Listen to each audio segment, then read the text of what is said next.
pulling out all the tricks and the musicians for this one, bruh. They have signed Angel Reese in the middle of the damn season, bruh. This is the middle of the season. I have personally not watched any of the Unrivaled.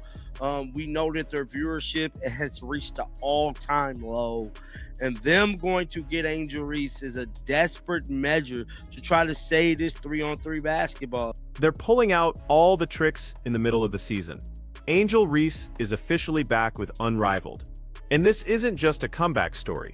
This is a 3-on-3 basketball league that hit all-time low viewership numbers, making a desperate play to save their season. And the timing, the execution, the behind-the-scenes deals that made this possible.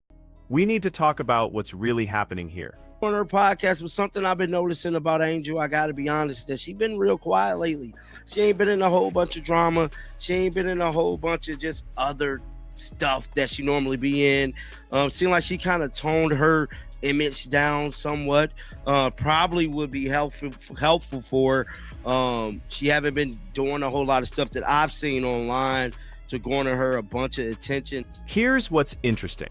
Angel Reese has been noticeably quiet lately. No major drama. No headline-grabbing controversies. She's been running her podcast, keeping her head down, staying out of the noise that used to follow her everywhere.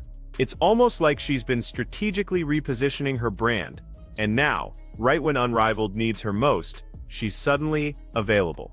That's not coincidence, that's calculated. The league announced this about an hour after reports started circulating.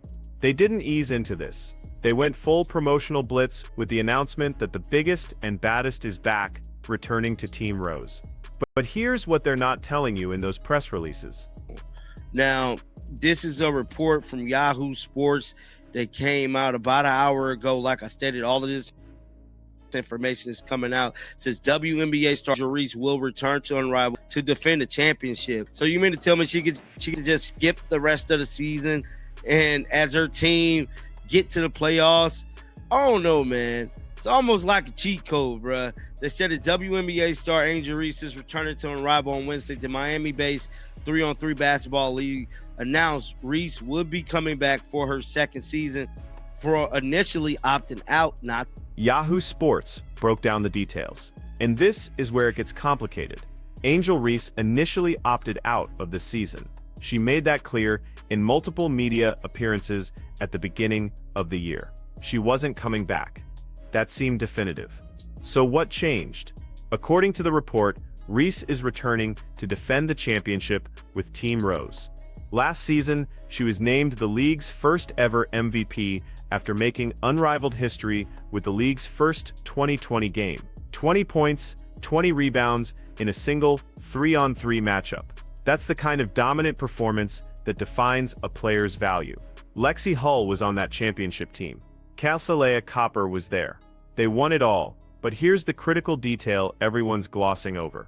This return was made possible by a three-way trade.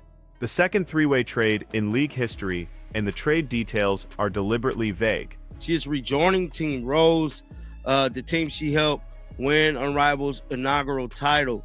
Reese was named Defensive Player of the Year and made Unrivaled history with the league's first 2020 game last season. Reese scored 20 points and grabbed 20 rebounds during the matchup. Now, they did ultimately win that championship. Lexi Hall was on that team. I'm pretty sure we all can remember that. Goes on to say Rose guard Khalil Copper may be the most excited about Reese rejoining the Unrivaled league. Under a recent TikTok video, Reese unboxing items she brought while traveling in Australia. Copper stated, "You unboxing explicit like bring it to Miami." Let's break down what actually happened. The trade sent Vinyl BC's Courtney Williams to the Breeze BC. It sent High BC's Courtney Rivers to the Vinyl, and it sent Rose forward Azura Stevens to the High. Standard enough, right? But here's the problem. The trade details don't include what player Rose got in return for Stevens. They also don't show what the Breeze gave up to acquire Williams. Those are massive omissions. This isn't transparency. This is a backdoor deal dressed up as a legitimate trade, and when you're trying to build credibility for a new league, backdoor deals are exactly what you can't afford. Think about this from a fan perspective. You've been following Team Rose all season. You watched Azura Stevens contribute to their system, then suddenly, she's gone. Angel Reese materializes out of nowhere, and nobody's explaining the actual mechanics of how this happened. The league is essentially saying, trust us, don't ask questions, just be excited that Angel's back. Inbox this Rose jersey. Hey, yo, what's wrong with you? Steady here, Reese rejoining Rose is made possible by a recent three-way trade. Wow. But, okay, let me see this. So she did a three-way trade, the second in the league history. The trade sent Vinyl BC guard Courtney Williams to the Breeze BC, Hive BC guard Sonya Rivers to the Vinyl, and Rose for Azir Stevenson to the Hive. The trade details did not include that Rose got a player in return, nor did they show what Breeze gave up for Williams. What is type backdoor deal league? What the hell? How would you, like, if you was a fan following this, how would you feel, bro? These backdoor ass unprecedented deals, bro. That's like a Kalia Copper was apparently the most excited about this return. In a recent TikTok video where Reese was unboxing items she bought while traveling in Australia, Copper commented asking her to bring everything to Miami. She later added another comment telling her to unbox her Rose jersey. There's genuine chemistry there. That team won a championship together, but chemistry doesn't explain the business mechanics of this move. Angel Reese's debut is planned for Friday, February 20th, right after the completion of the league's one-on-one tournament. She's not participating in that tournament. She's strictly coming back for the team competition, and if you read between the lines, she's probably coming back specifically for the playoffs. Why grind through the regular season when you can show up fresh for the games that actually matter? Tom Brady out of retirement to come quarterback. Like, what the hell? Says Reese debuted his plan for this Friday, for Friday, February 20th, following the completion of the league one-on-one tournament. So she's not taking part in a one-on-one tournament. She's strictly coming back. I bet you she's coming back just for the playoffs. I bet money she's coming back just for the playoffs, bro. What the hell? Now, how could fans take this?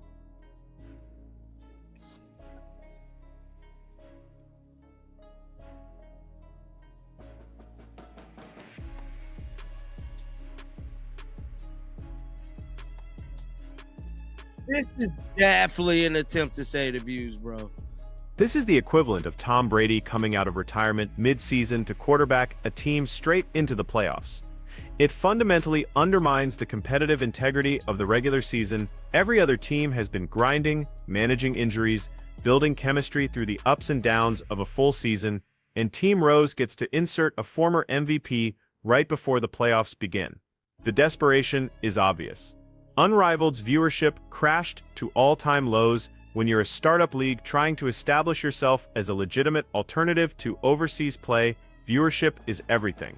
It's how you justify your existence to investors. It's how you negotiate media deals. It's how you prove that 3-on-3 women's basketball can sustain a professional league in the United States, and when those numbers crater, you panic.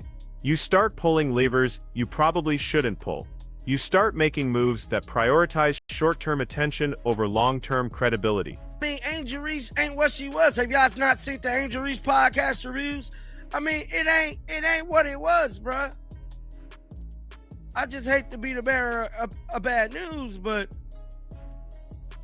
I don't believe Angel Reese is going to help save ratings like that, bro. I really don't. It's a clear attempt to save ratings, and for whatever reason, they pulling out all the tricks. You feel me? Hopefully it worked for them. You know what I'm saying? I ain't gonna sit here and bash them. Hopefully it worked. I feel like they cheating a little bit though. There's definitely some cheating tactics going on, you know. But to each his own, man. Get down in the comment section. Let me know y'all thoughts about this one, man. Make sure y'all keep them bills on. I will be back with more content. Till next. But here's the uncomfortable question nobody's asking. Can Angel Reese actually save these ratings? Her podcast viewership has been declining. The numbers aren't what they were 6 months ago. The attention that used to follow her everywhere has noticeably cooled. She's not generating the same level of engagement she did during her rookie WNBA season. That doesn't mean she's not valuable. She's still a recognizable name. She still has a dedicated fan base, but the idea that her return alone is going to reverse Unrivaled's viewership crisis, that feels optimistic at best. Delusional at worst. You can't just throw a name at a structural problem and expect it to fix everything. The league is clearly banking on the Angel Reese effect. They're hoping that casual fans who don't care about 3-on-3 basketball will tune in just to see what she does. They're hoping for social media buzz. They're hoping for highlight clips that go viral. They're hoping that her presence creates enough momentum to carry them through the playoffs and into next season. And maybe it works. Maybe Angel Reese comes back, dominates the playoffs, Team Rose wins another championship, and suddenly, Unrivaled has a compelling narrative to sell. Maybe this becomes the story of a league that was struggling until their biggest star returned to save the day. That's the best-case scenario they're playing for. But there's another possibility. Angel comes back, the viewership bump is minimal, and now the league has exposed just how desperate they really are. They've shown that they're willing to bend their own rules, make questionable trades, and compromise competitive integrity just to chase attention. And once you've shown that desperation, it's hard to put that genie back in the bottle. The other teams in this league have to be watching this unfold with some level of frustration. They've been playing by the rules all season, they've been building their rosters within the constraints of the system.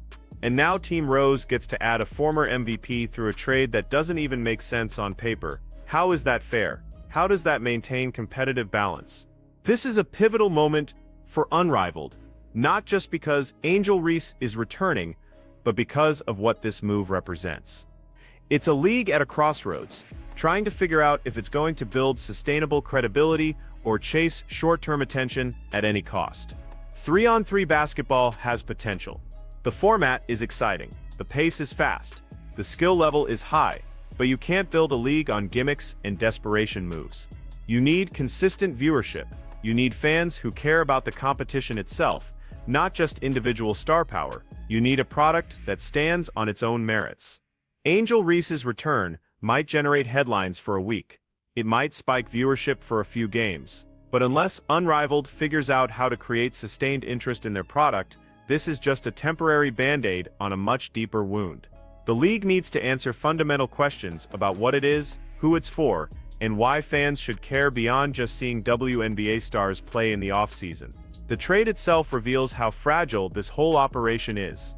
When you have to engineer backdoor deals just to get a player back into your league, that's not strength, that's vulnerability. And the lack of transparency around the trade details only makes it worse. Fans aren't stupid. They can see when something doesn't add up. And when you ask them to just trust you without explaining the mechanics, you're asking them to suspend their critical thinking. Kalea Copper's excitement is genuine, and that matters. Player buy-in is important, but player excitement doesn't override the need for structural integrity. A league can't just make up rules as it goes along and expect fans to take it seriously as a legitimate professional competition. The timing of Angel's debut is also telling. Right after the one-on-one tournament concludes, she's not participating in that. She's coming in fresh for the team games that lead into the playoffs. That's strategic for her, but it's problematic for the league. It reinforces the perception that regular season games don't really matter. It suggests that you can just show up for the important stuff and skip the grind. Compare this to how the WNBA handles mid-season moves. There are clear trade deadlines, there are roster rules, there are mechanisms to ensure competitive balance. Unrivaled is operating more like a pickup league, where you can just call your friends and rearrange teams whenever you want. That might work for a recreational league, but it's not how you build a professional sports organization. The question for Unrivaled's leadership is whether they're willing to sacrifice long-term credibility for short-term attention. Because that's the trade-off they're making here. They might get their viewership bump, they might get their headlines, but they're also establishing a precedent that rules are flexible, trades don't have to make sense, and desperation is an acceptable operating principle. Angel Reese herself is in an interesting position. She's being brought in as the savior, but that's a lot of pressure to put on one player. If the ratings don't improve, the narrative becomes that even Angel Reese couldn't save Unrivaled. That's not a narrative that helps her brand. If the ratings do improve but then crash again after the playoffs, it proves that the league is dependent on star power rather than the quality of the product itself. The podcast numbers are relevant here because they show that Angel's individual drawing power has limits. She's not pulling the same engagement she was 6 months ago. That doesn't make her irrelevant, but it does suggest that the league's expectations might be unrealistic. You can't just assume that a name alone will solve your viewership problems. Team Rose won the championship last season with Angel as their centerpiece. That's real, that's legitimate success. But they built that through a full season of competition. They developed chemistry. They figured out rotations. They earned it. This time they're essentially getting a playoff ringer, and while that might help them win again, it doesn't feel earned in the same way. The other players on Team Rose have to be thrilled. They're getting a massive talent upgrade right before the playoffs. But the players on other teams have to be frustrated. They've been competing all season under the assumption that rosters were relatively set. Now the rules have changed, and they're supposed to just accept it. Unrivaled's founders had a vision for this league. They wanted to create an alternative to overseas play. They wanted to give WNBA players a way to make money in the off-season without leaving the country. They wanted to showcase 3-on-3 basketball at the highest level. Those are worthy goals. But this Angel Reese move suggests that they're willing to compromise those goals if it means chasing attention. The lack of transparency around the trade is particularly damaging because transparency is supposed to be one of the advantages of a new league. You're not burdened by decades of bureaucracy. You can be nimble, you can be open, you can build trust with fans by showing them exactly how things work. Instead, Unrivaled is operating like an established league trying to hide a shady deal. That's the worst of both worlds. So where does this leave us? Angel Reese returns to Unrivaled on Friday. Team Rose gets a massive boost heading into the playoffs. The league gets its headlines and hopes for a viewership bump, but the cost is credibility. The cost is competitive integrity. The cost is the trust of fans who want to believe this league is building something sustainable. Will it work? Maybe. Desperation moves sometimes pay off, but more often they expose exactly how desperate you really are. And once fans see that desperation, it's hard to convince them that everything's fine. Unrivaled needed Angel Reese, that much is obvious. The question is whether needing her this badly is actually a sign of strength or a confirmation of weakness. And based on how this whole thing unfolded, the answer seems pretty clear. So what do you think? Is this a smart move by Unrivaled to generate buzz and save their season? Or is this a desperate league making short-sighted decisions that undermine their long-term credibility? Can Angel Reese actually move the needle on viewership, or are her best attention-grabbing days already behind her? And should the other teams in this league be furious about the competitive advantage Team Rose just received? Let me know in the comments. Hit that like button if you found this breakdown valuable. Subscribe if you want more honest analysis of what's really happening in women's basketball, because we're not here to repeat press releases. We're here to ask the questions everyone else is avoiding.